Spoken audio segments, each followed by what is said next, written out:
It is my pleasure and honor to introduce the final keynote speaker of this fabulous conference, the incomparable Dr. Sara McClelland. Dr. McClelland is an associate professor of gender and feminist psychology at the University of Michigan, where she is jointly appointed in psychology and women's and gender studies. She earned her Ph.D. in social and personality psychology from the distinguished program at CUNY Graduate Center, which is one of the most important incubators of critical psychology in the world and has produced generations of field-defining scholars like Dr. McClelland. In New York, she trained with scholar activists including Deborah Tolman and Michelle Fine, producing in graduate school a stunning body of work that was a preview of her career to come, contributions that are never incremental and always paradigm shifting. Her early work focused on the concepts thick desire and intimate justice, pushing psychologists and others working in sexuality studies to consider how so much empiricism about sexuality ironically obfuscates the role of actual sex, embodiment, emotion, and power in the constitution of sexualities. This is perhaps best encapsulated by her amazing 2016 paper with Brianne Foz, an agenda-setting manifesto for critical sexuality studies published in the prestigious Annual Review of Sex Research. I love all of her work, but I have a special appreciation for her methods trilogy, which I think should be required of all psychology students learning to conduct empirical research, regardless of their area of focus. Across 3 papers on survey marginalia, the stuff participants give us beyond what we ask for, the self-anchored ladder, and vulnerable listening in qualitative interviews, Dr. McClelland established herself as one of the most important experts and teachers of critical methods in the behavioral and social sciences. She possesses many special qualities as a thinker and a writer, but one of the things I admire most about her work is the capacity to both critique and guide us to a better way, all in the same paper. Her commitment to more rigorous and valid representation of the empirical world is all the more impressive because she's able to simultaneously hold a skepticism towards psychological empiricism while encouraging us to do it better. Careful, sophisticated, and sensitive attention to power is the through line of Dr. McClelland's scholarship. Where others have avoided it, sometimes purposefully, sometimes implicitly, always consequentially, Dr. McClelland insists, but in her skillful, deeply pedagogical way, that we must attend to the foundational role of power and inequality in dynamics that are too often reduced to the mundane, interpersonal, or interpsychic. Truly epitomizing the best of what SPSSI has to offer, Dr. McClelland has translated the insights of her research for the public in ways that are brave, bold, risky, and inspiring.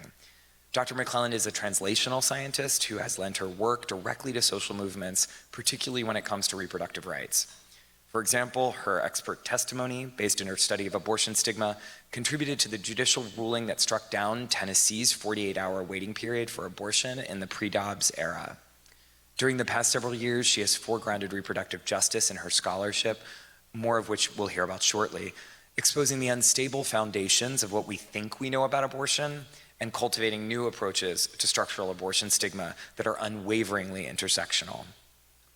Her accomplishments have been recognized by many of the highest honors in our field, including the Michelle Alexander Early Career Award from SPSSI, the Distinguished Early Career Contributions Award from APA Division 5, that's Quantitative and Qualitative Methods, the Emerging Leadership Award from the Committee on Women in Psychology, and last year, the Lynn Stewart Weiss Lecturer Honor from the American Psychological Foundation.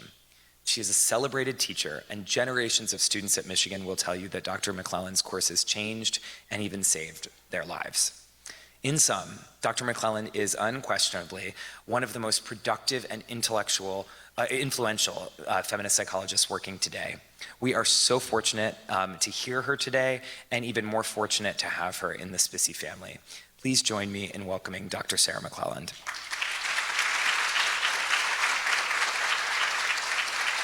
Always fun talking about you. Have a blast. Well, if that's not an introduction, I don't know what is. I will never have as good an introduction as that. So it is such an immense pleasure and honor to be with you all here today. Thank you to the conference organizers for this invitation, and thank you all for joining me in these last moments in the conference before we scatter to the wind. I went to my first SPSSI conference 20 years ago as a second-year graduate student because I was working as an assistant to Kay Doe during her term as SPSSI president in 2004. Kay gifted me my first SPSSI membership that year and invited younger me to imagine myself as already a part of this community. It was an invitation to see myself as part of an incredibly exciting past and an incredibly excitingly growing future. And as we know, and is useful to remind ourselves, SPSSI remains one of the few places in psychology where we can learn to think big, think with purpose, and as a community, we prioritize and treasure the messiness of human life and recognize the high stakes of doing research while being useful to the world as a guiding principle. So I want to talk to you today about a series of studies that I'm doing with how people think about abortion, an issue which you likely know is guiding much of our current political discourse. Most people, when they think about abortion, think about patients and providers. This includes the many barriers that stand in the way to access, including bans, mandated approvals, and gestational limits. These are, of course, crucial aspects of abortion regulation. I think about a different part of this story, the people surrounding the patient and provider, the beliefs and attitudes and stereotypes that swirl around the issue of abortion. This is perhaps not the part of the story you've had your eyes on. After all, questions of access are often dire and time-sensitive, but I focus on them here because attitudes at the population level drive voting at local and national levels, and they create the larger environment around pregnant people and around us all. These attitudes affect how money is spent, how laws are passed, as well as the distribution of violence, treatment, and care, which can be enacted in many ways, including policies and laws, but also everyday interactions. So I linger in this part of the image more carefully to understand what's happening when we ask, what do Americans think about abortion? I'm particularly focused on the experience of the person who is answering the questions we ask in research settings. The participant whom we ask to stand in for their fellow humans, to represent a group, a belief, a position, and whom we hold, as researchers, we hold both dear and largely ignore. I find this paradox fascinating, and I worry about it a lot. You just heard a little about my previous work, and in this work, I often hew very close to the experience of the participant in the research dynamic. I'm often drawn to the parts of the encounter that we as researchers often look away from or assume to be irrelevant in the research experience. I find myself again and again returning to the question of taking the participant seriously as a partner in the research endeavor. For example, the silent conversation between researcher and participant when they write comments in the margins of the paper, in the margins of our paper and pencil surveys, telling us secrets we are often unable to use in analyses. I've also focused on how vulnerable listening as an interview dynamic requires the researcher to acknowledge how participants examine and make meaning of our physical bodies and develop ideas of who we are and how and if they will share their lives with us. I also often think about methods that aim to disrupt our own assumptions about how participants define and conceptualize terms we so often use in research.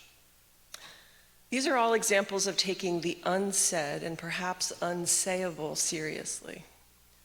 The present but invisible, the relational aspects of the dynamic, but not just the two people in the room, in the dyad, but those who occupy us.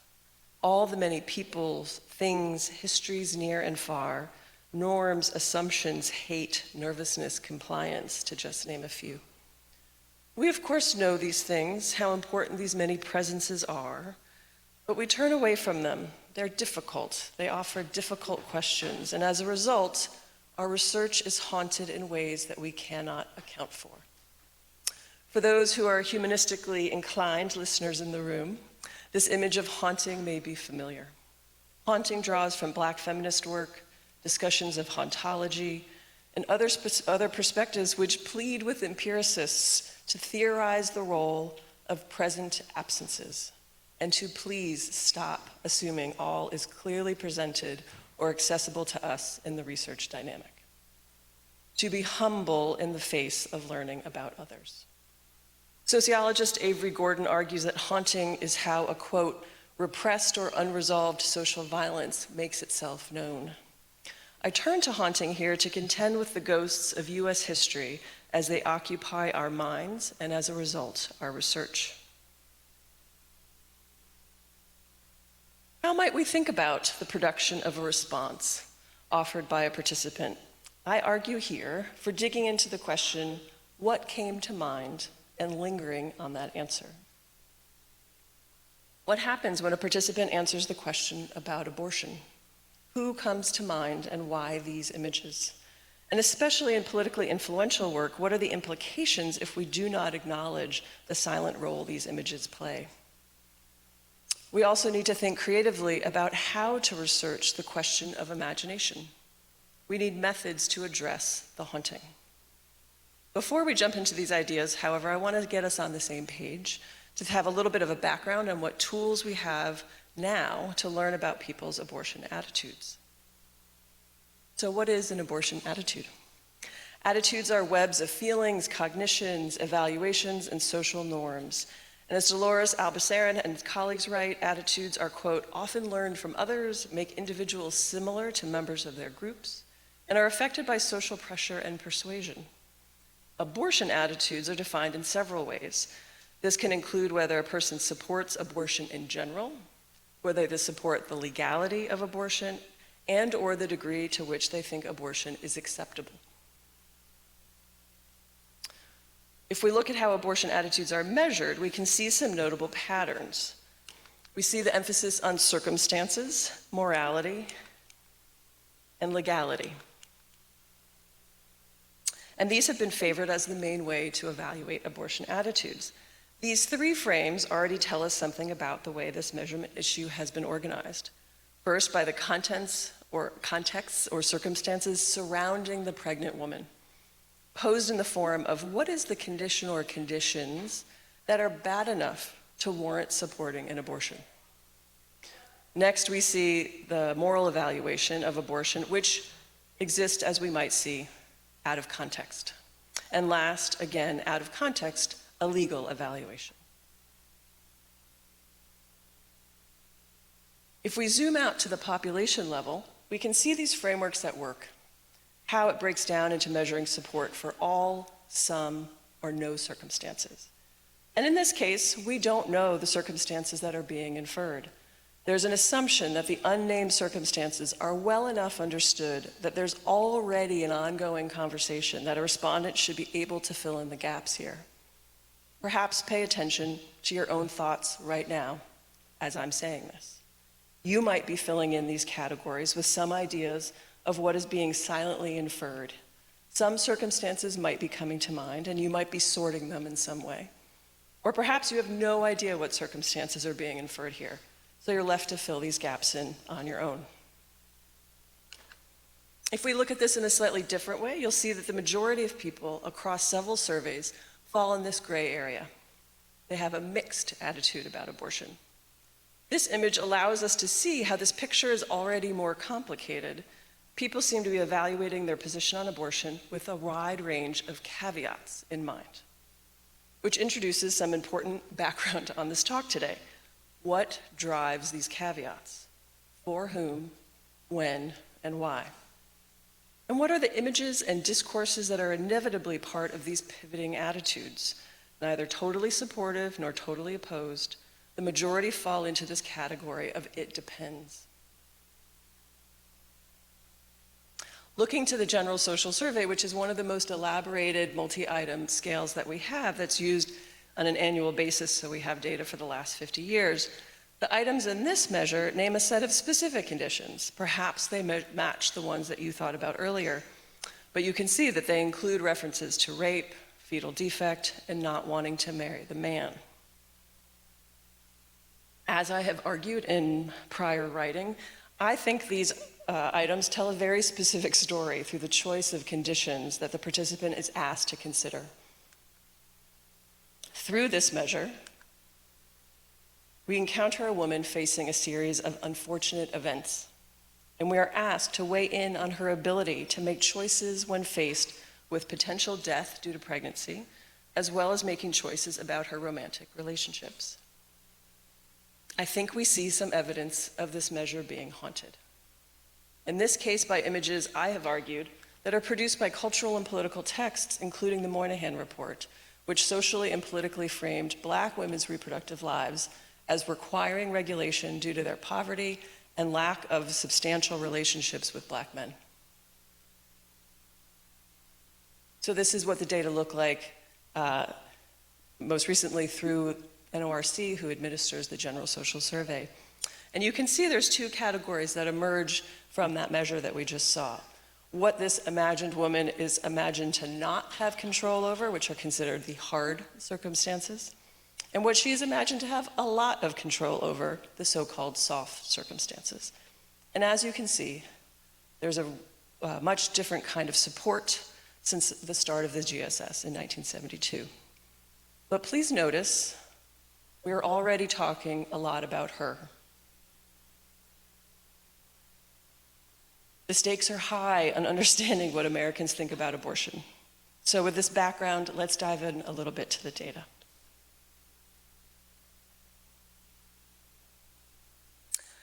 In a study with over 70 participants from 3 states, Michigan, Kansas, and Arizona, I was able to think with people about the question of who comes to mind when answering survey items about abortion. And with some background, I just want to say most of the studies that I'm going to talk about have a very similar sampling strategy. I use purposive samples that include equal parts women and men with some non-binary folks.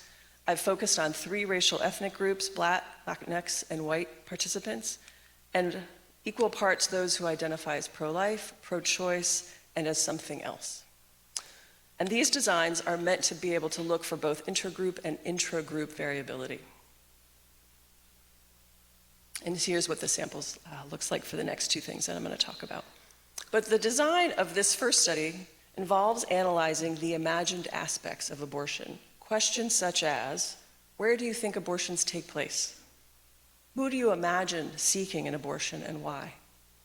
What do you think goes into the decision to have an abortion? These are vulnerable questions to answer.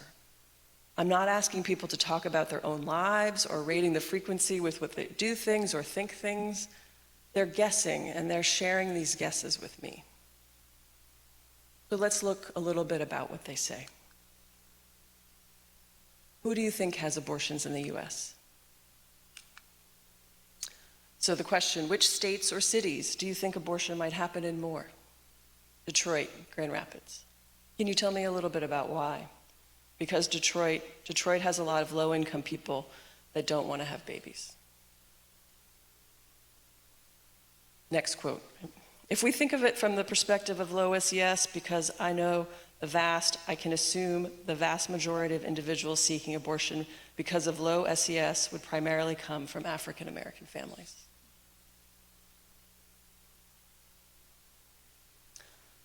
They are the women who have abortions repeatedly just for the simple fact that they was too lazy or not caring enough to, didn't take the proper precautions to keep them from getting pregnant.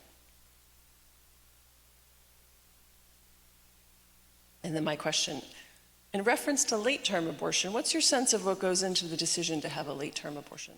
Answer, I think it's likely somebody who changed their mind, because I can't understand what would go so long as opposed to being earlier. After a description that the participant and I have had about abortion within the context of marriage, you can hear I'm asking about the limits, right? So what if we were going to complicate this and say the husband was abusive towards the woman and raped the woman? See, in that case, and here's the answer, it's hard because in some cases, maybe yes, but if you put that into law, it'll become a loophole, and everybody will just say that. They'll just not want to have the baby, so they'll say that they're abused. I think the baby has a right to life. So we can hear refrains in these quotes. Refrains of laziness, refrains of poverty, refrains of being unwilling or unable to make trustworthy decisions. And this is where we can see how powerful this kind of inquiry can be.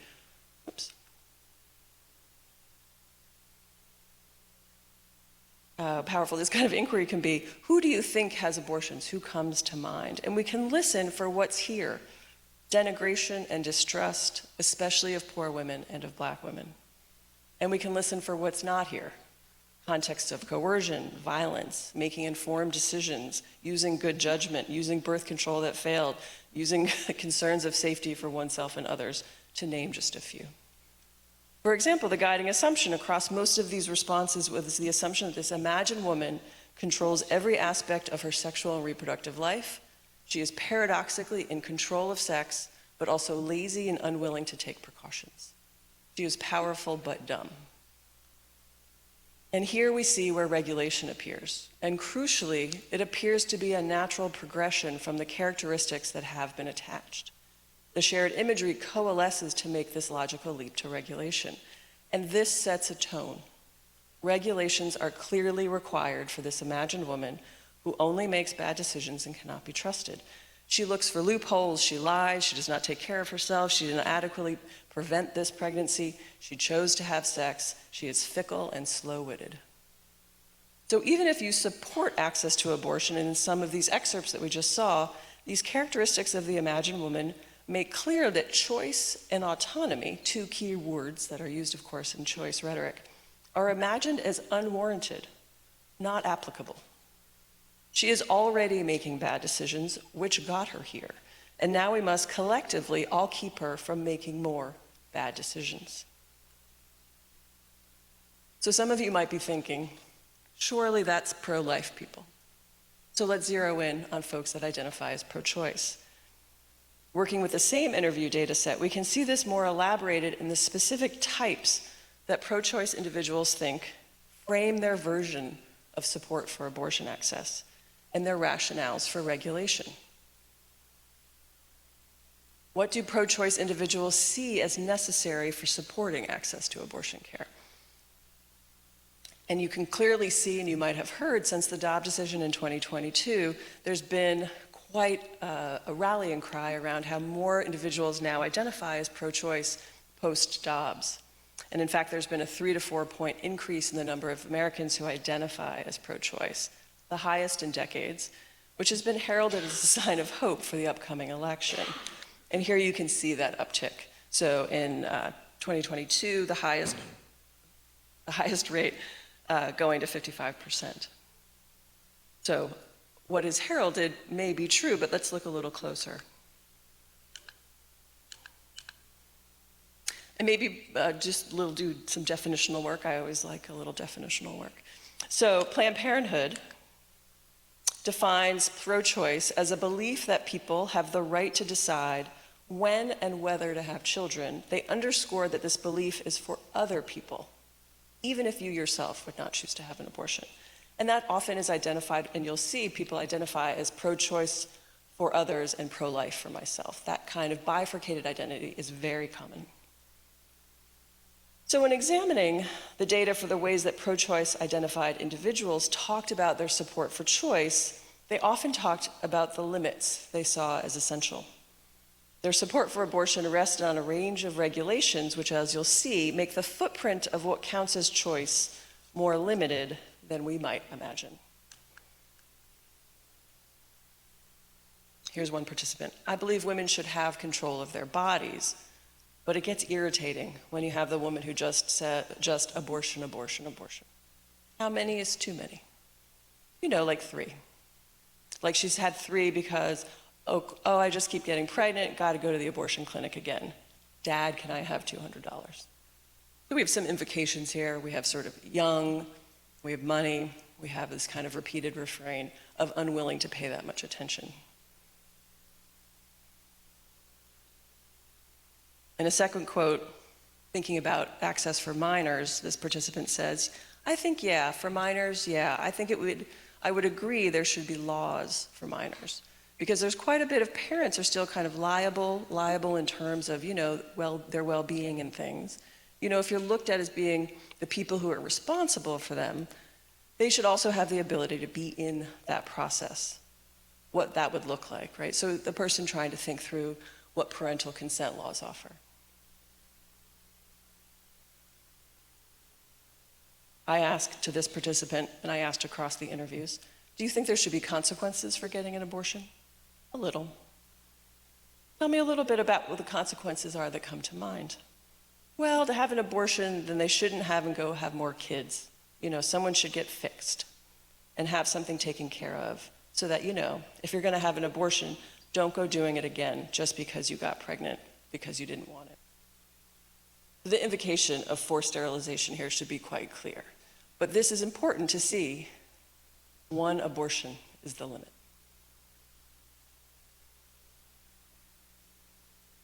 This last quote, in the context we're thinking about what someone might need prior to getting access to an abortion. And the person says, I'm sure they must take some classes. They can attend to help them, in this case, make the decision. They need to be really sure before they do it. So again, just listening to the sense of what kind of decision maker we have in mind here. Do you think classes like that should be required before people can have abortions? Yes. Maybe 3 or 4 hours. It should include information on the abortion from start to finish and other actions instead of abortion that's available, like adoption, yes. Should it include like ultrasounds where they show the baby's heartbeat and things like that? Yes, that would be good. So it's important to think we're hearing sort of mandated requirements of things like counseling and ultrasounds. So we can hear how this imagined woman is getting filled in by what we can consider probably existing laws, existing discourses. We see the haunting, but we also see something new. We see the endorsement of regulation from the perspective of someone who is supporting access to abortion. When asked to talk about who they imagined seeking abortion care, pro-choice responses highlight the ways support comes with restrictions, and that this support and imagined restrictions still draw off the same images of untrustworthy women who require regulation.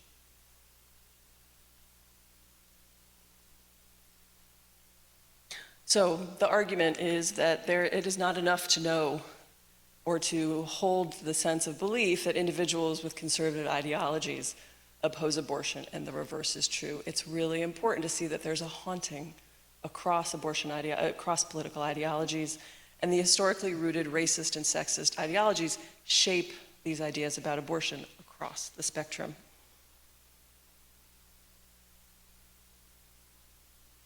Given that these examples of the imagined woman in interview data, including what she looks like, what she does and doesn't do, her race and gender, I wanted to see if we could observe these associations in survey data.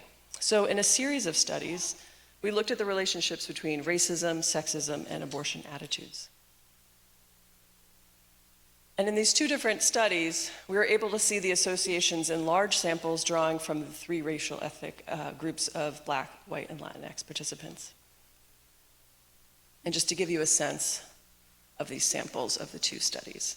The second study replicated a conceptual replication using ANIS data that had the best items to match the data we had collected in 2021. Again, stratified on the same kind of variables that the prior study was. And to give you a sense of how then using the Henry and Sears 2002 scale, as well as Janet Swim's modern sexism scale, but we adapted some of the terminology to update it. But also just to give a sense that I've also then validated these 2 measures in diverse samples which had not done previously so that they could be used in this kind of research.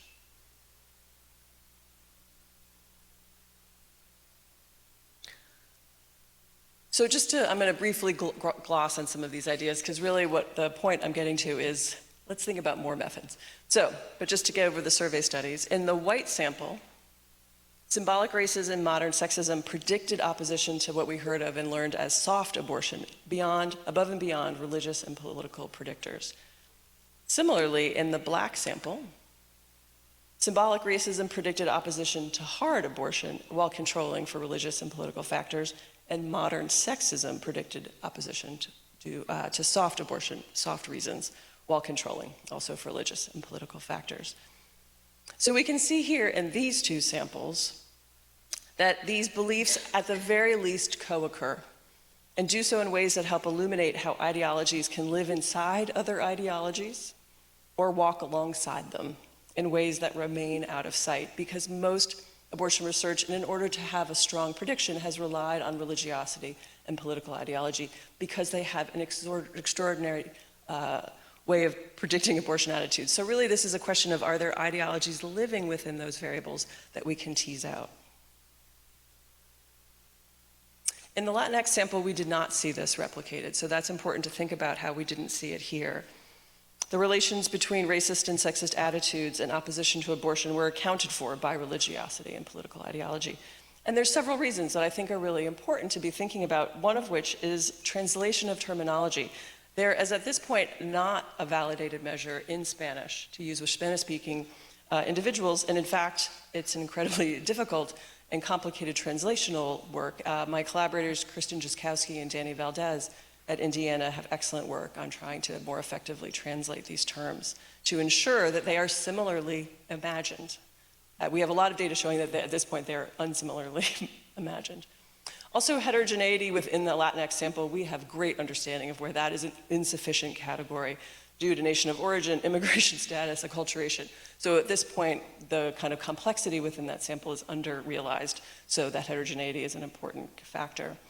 And there's also the aspect of political conservatism, which is much less studied within Latinx populations in the US. So all three of those are ideas that we all need research on, so get on that.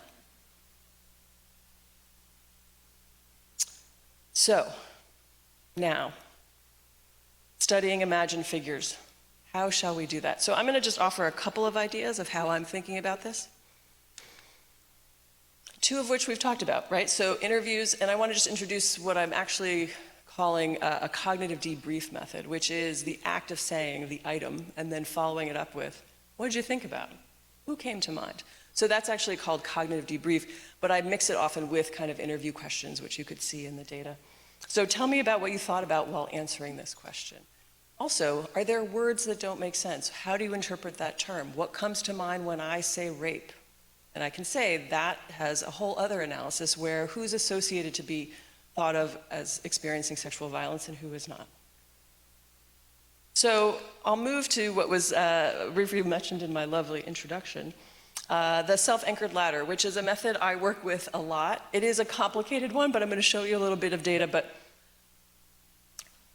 again, I think it falls into what Patrick has called a bad psychologist. So it's messy, which I think is great. So the self-anchored ladder draws on Hadley Cantrell's work of 1965. And we often then think about it, Nancy Adler has a similar kind of thing, which is how do you think about the Likert scale that you are answering? You can give your quantitative answer, and then you have these qualitative opportunities to flesh out the range of imagined possibility. So you are rating yourself within your own imagined range, which takes, again, the participant experience of their own thought process seriously instead of smushing it into what we think is the appropriate Likert range. What does it mean to be not very satisfied or to be very satisfied? We don't know. We project that we think we know. We equate all the people and say they're all somewhat satisfied. We don't know what those words mean.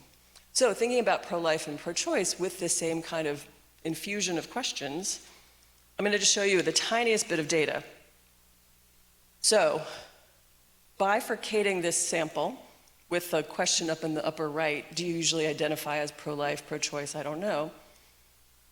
In the pro-choice group, on the self-anchored ladder, pro-choice at the mean level is rated as 7.13. At the how pro-life would you say, you can see 4.25. We see what we might call a kind of mixture here that you might not have anticipated. And just quickly, I'm going to show you the pro-life group. Scores are reversed. And nearly identical, which we could interpret as the strength of these attitudes is somewhat equivalent. One group is not more identified with their original identity than the other. A mixed identity is the norm, not the exception. even when excluding the individuals who identified as mixed, unsure, or something else, right? These are people who did identify as pro-life and pro-choice. There are not currently measures that allow individuals to rate themselves on both dimensions. So it's not possible to compare these to other studies, but across samples and time periods that I've been doing over the last 7 years, I have seen the same finding repeated. Ambivalence is more pronounced than current measures allow us to see. Both groups identify as at least somewhat in the middle of the other identity. This indicates that individuals are imagining the opposing side as relevant to their own identity. Depending on where you fall on this spectrum, you might find this reassuring. I would argue, given the pro-choice data I just presented, these data might be illustrating identity drift or kind of an Overton window effect. We might theorize this in a whole bunch of ways, but it's just one way to think about the pro-choice findings. So to move on to the qualitative aspect of the ladder, I'm just going to show you one participant's 2 ladders, and you can see how this works a little bit.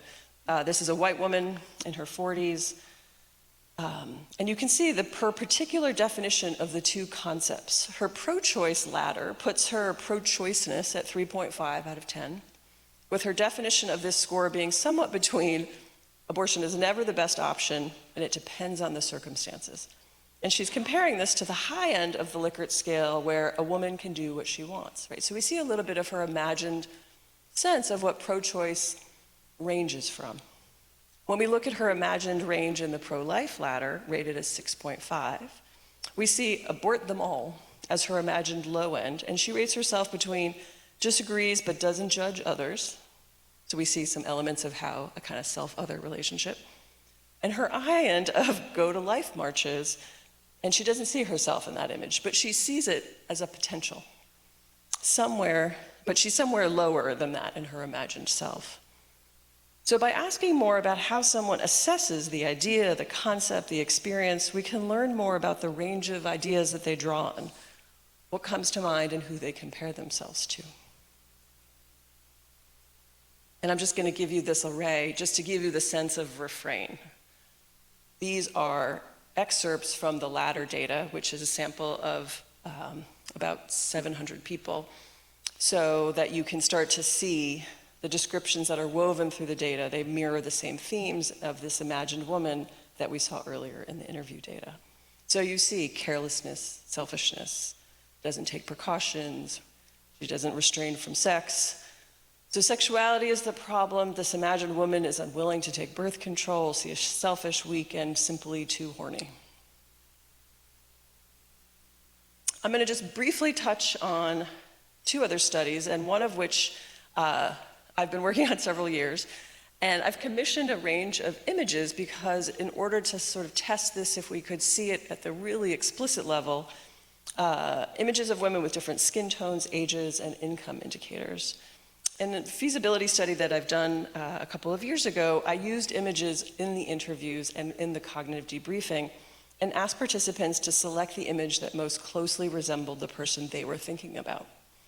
In that earlier design, I found for the GSS item, the General Social Survey items, that women not choosing to marry the man or being too poor to afford another child, participants more often selected the women, illustrated women with darker skin tones. I'm now looking to validate a set of images so that others could use it in other kinds of studies as well. And with my student, Julia Smoot, who's potentially in the room or potentially here, this kind of design we're thinking about to then test with different kinds of abortion attitudes measures. But they are most explicit in terms of their demand characteristics, right? So it's pushing on the ability of someone to make that association, which I can tell you in-person relationships with participants, many are unwilling to make that choice. So it's really important that this is done, in fact, in privacy. They don't say it out loud, they write it down, they put it in envelopes in order to try and reduce that. But we can see here, right, this is sort of explicit methodology. Which brings me to my last methodological example, reverse correlation procedures. So I want to touch on my collaboration with social psychologist Hazy Brown-Annuzzi, who you may know for her very smart work using reverse correlation procedures. We've been looking at the associations in white samples to whom is imagined when asking about the woman who has never had an abortion, had an abortion for medical reasons, and had an abortion for non-medical reasons.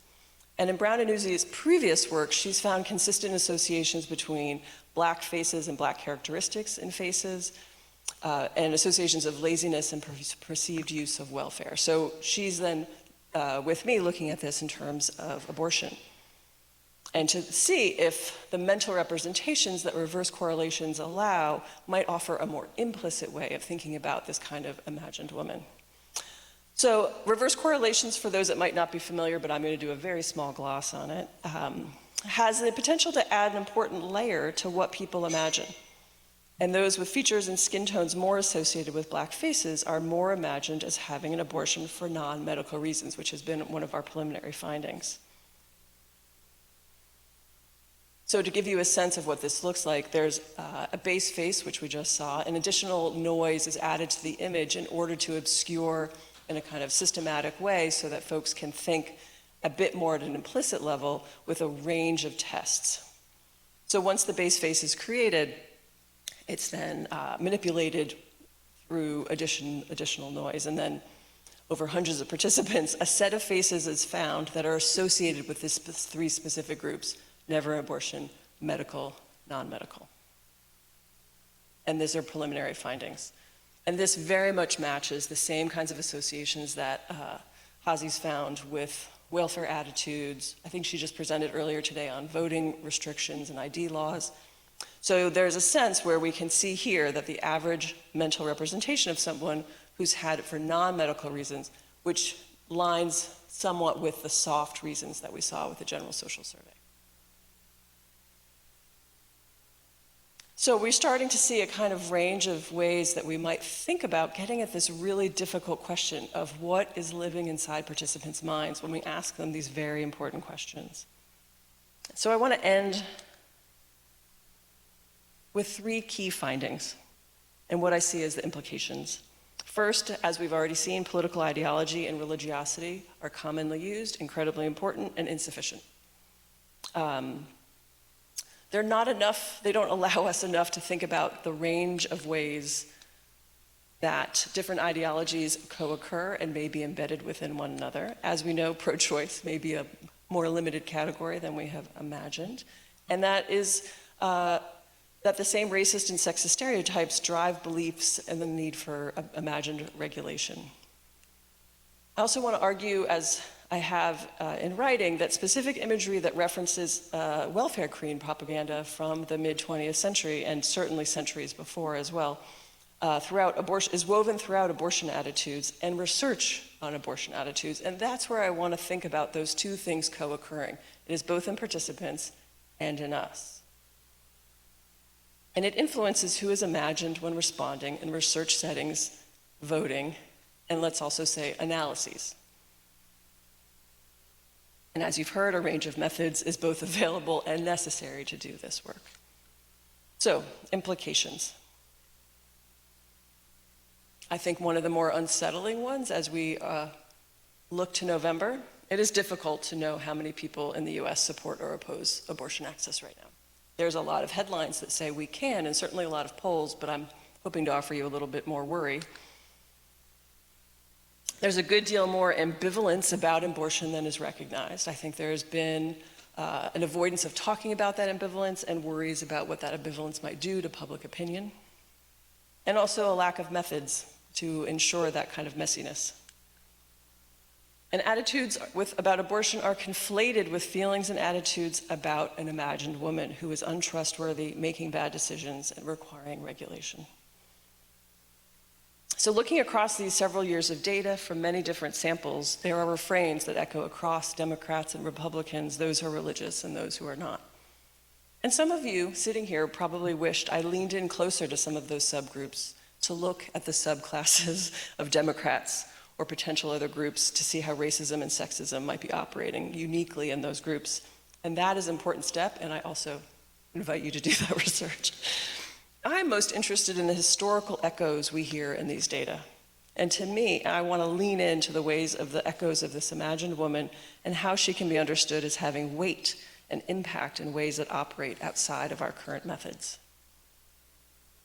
I'll return here at the end to the image I began with, the idea of our research being haunted by the images that participants hold and which we know little about. Haunting has been described as an absence that has a, quote, seething presence. We can see this seething presence in the images, people, assumptions, stories, Facebook memes, and the images we see in these data. This lingers, echoing outside of people's minds, or echoing through people's minds when they respond to our queries. And I'm arguing here we need to create ways to understand this seething presence. Unlike many others who have theorized the role of haunting as sometimes evidence of love and care, these imagined women are constructed from the outside, imported into our minds. Rather than being the echoes of previous loved ones, we are haunted at a collective level with the racist imagery of the past and present. Our nation is built in many ways on the denigration of Black women. Enslavement and subsequent public policies have insisted on Black women's lack of investment in loving parenting and their constant associations with the opposite. This history haunts those of us who make reproductive policy and who study reproductive policies, and haunts those of us who collect and think about public opinion research. These ghosts, of course, have not emerged from nowhere. They have been carefully built to ensure the status quo of racial and gender hierarchies. Black feminist scholars have weighed in for decades on the role of the Black woman in abortion-related law. Think of Melissa Murray's Racing Roe, Ricky Solinger's Wake Up Little Susie.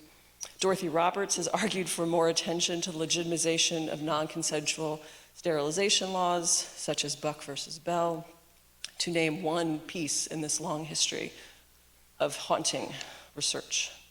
Victoria Hesford argues that haunting is felt rather than comprehended. We experience it rather than know it. And with this provocation, I'm curious to know if we can know some of it. And perhaps we must learn to know some of it.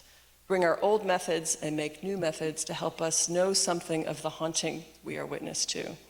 And when we are near or far, and ask people to tell us their thoughts or check boxes or press space bars in our labs. The imagined woman is a key figure in abortion research. She is haunting us and she remains unaccounted for. Without understanding her presence, we will not understand the power of history in shaping our current beliefs, and we will continue to let these constructed images run rampant in public policy, people's lives, and amongst our research. I'll end here with a plea to vote if you can, and thank you very much.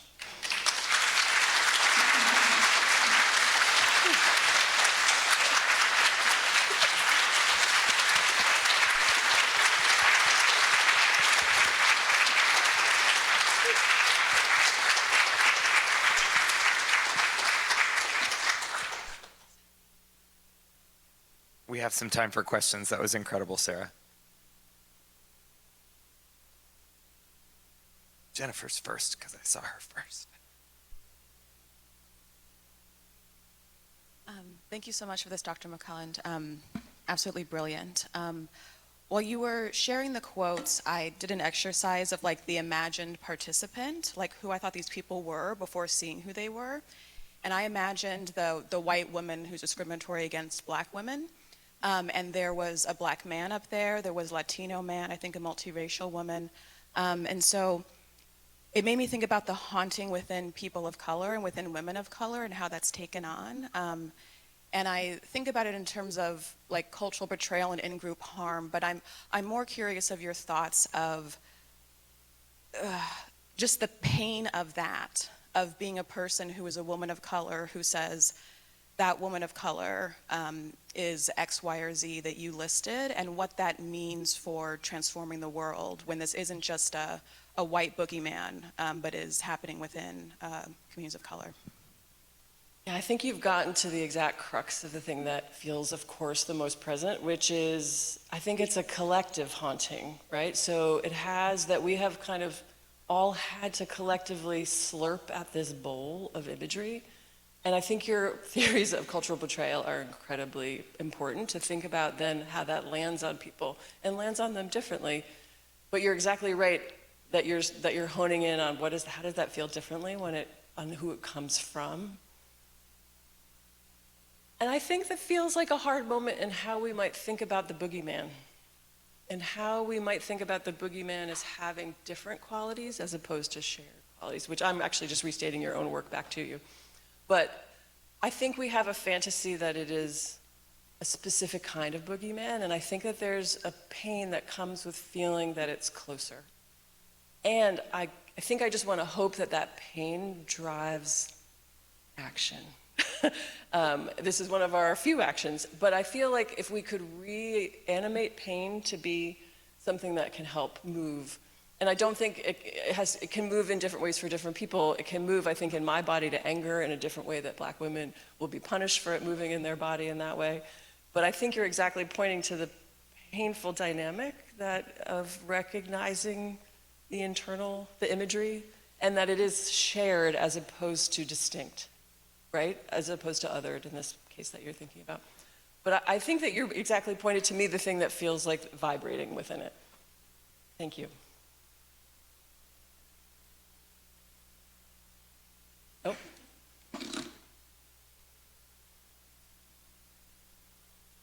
Thank you. Thank you for a very moving presentation. Really loved it. I'm wondering if the imagined woman might shift after Dobbs, because if part of the goal is to regulate Black women's bodies and poor women's bodies, that's working because it's the states that are most populated by Black women and poor women that have banned abortion, right? And so it's only wealthy women who can get out of those states to get an abortion, and it's relatively wealthier, whiter states that still allow abortion. I'm just wondering if the imagined woman might shift as a result. I can tell you in interviews that I have done post-Dobbs, it has not shifted, I would say. But I also want to say that I think no state is safe. I think that fantasy is one we should come to terms with. So you're right to think about that Dobbs had a kind of, well, maybe that did what we were hoping, right, to put it in that candid of a way. I think the thesis that I'm trying to think about, and push back, but is the sense of that the imagined woman is so flexible that she will change. She will always require regulation, however. So I don't think we want to hold on to a hope that there's a sense of shift. I think it will always be flexible to accommodate the distrust of women in particular, and how that may then differ across state lines, but I think it will flex as needed in the case of regulating.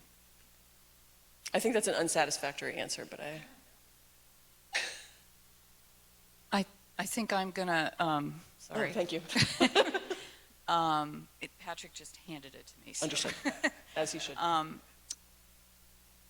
hear a wish to hope there's less haunting somehow, somewhere.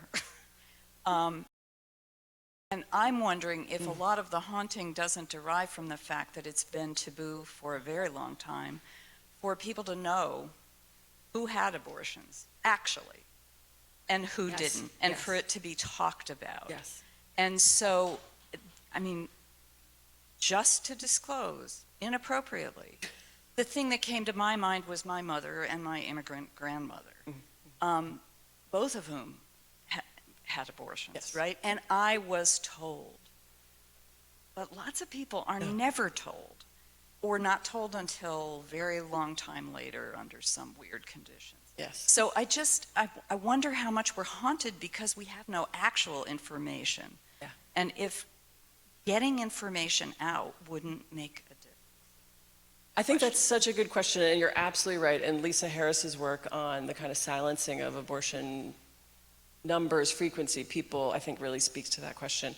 And I have to say, in the in-person interviews, one of the topics that sometimes came up that I then would push to the end, as an interviewer does, is someone saying, I don't think very many people have them. And that was a very, very common misconception. And at some point, I started to say, so it's nearly 1 in 4, and that became part of the interview. But after they'd already sort of talked about the things they thought they knew, right? So I didn't want to add in the information too early. And that was mind-blowing information to most everyone, and maybe to you in this room. I also have tried thinking through the exact question. If you offer people frequency data and then ask a minute later, do the assumptions change? And fascinatingly, they do not. But we know that as psychologists, right? The shifting of attitudes is one of, you have taught me that well, one of the hardest things to do. So even in the face of information, now of course it's very short time information, it's not absorbed, lived with, but I have tried exactly that question, which is, if I told you, does that change anything? There's an enormous amount of surprise, and what I have seen in the conversations around this has been more along the lines that it doubles down, right? There's a re-grounding in the assumptions that one held before, which have been replicated across different designs for 100 years in our field. So we can see that, but I think you're absolutely right. And one of the questions people might have is, what do you think we should do? And one of the things I think addresses your question, which is, I think further elaboration and discussion of the lack of control that many women have over their sexual lives would shift an important assumption about control, which is different than shifting the association about who, right? It would shift a kind of baseline, because you can hear that the assumed control is one of the key pieces. I don't think it's as easy to shift the who. Just to agree with Yeah. you. Huh? Okay. It just takes a second. Just to agree with you, and it's just kind of fascinating to reflect on. The reason my grandmother disclosed this was when I was going to college, she said, you might get pregnant, and if you do, you have a choice of what to do about it. This was an uneducated human being who knew this and wanted to be sure I knew this, because she assumed I didn't, which was, by the way, true. She read the situation correctly. Yes, Yeah. and so it was turned out to be, I was, pre-row in going to college, so it was very important information, not only for myself, but everyone around me. So you're totally right that control, knowing about control is actually part of knowing this history. It's Yeah. not just knowing she had an abortion, actually two. Okay. Well, we have some thoughts about that. I know. But also, and she was poor. That's true too. What? I mean, Yeah. Anyway, control is really a key part of this. I like that you're focusing. Yeah, on because I thinking think to about that. me, the haunting, I don't think we get rid of. I think, don't hear me as advocating if only we could clean the scene up.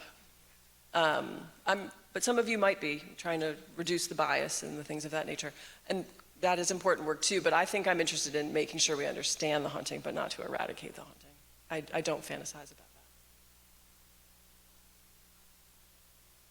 One last question.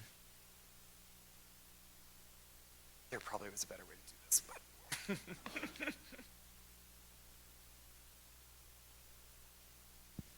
Thank you so much for that talk.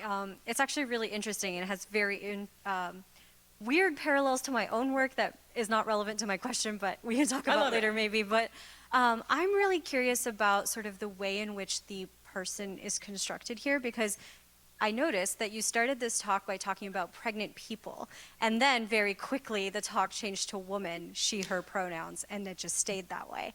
And there's no mention later on about like trans men who can get pregnant or non-binary people who can get pregnant.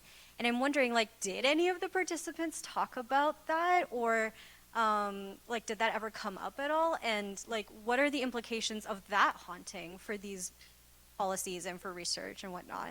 Yes.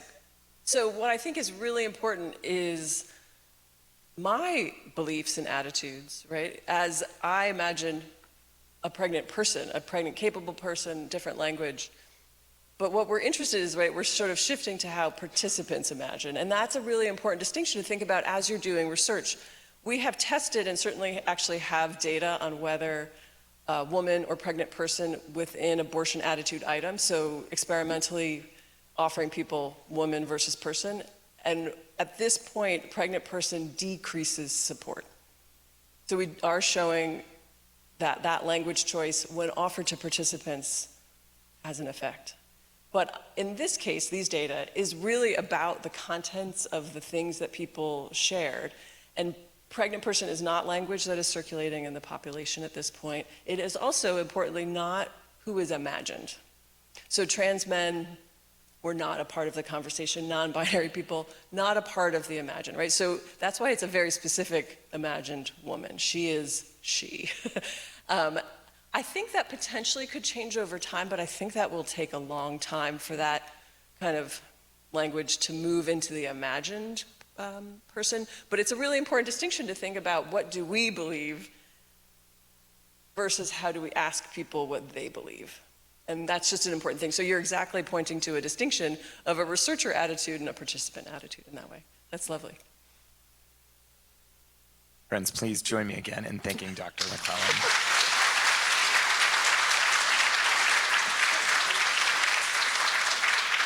Should we just leave that part? We have reached the end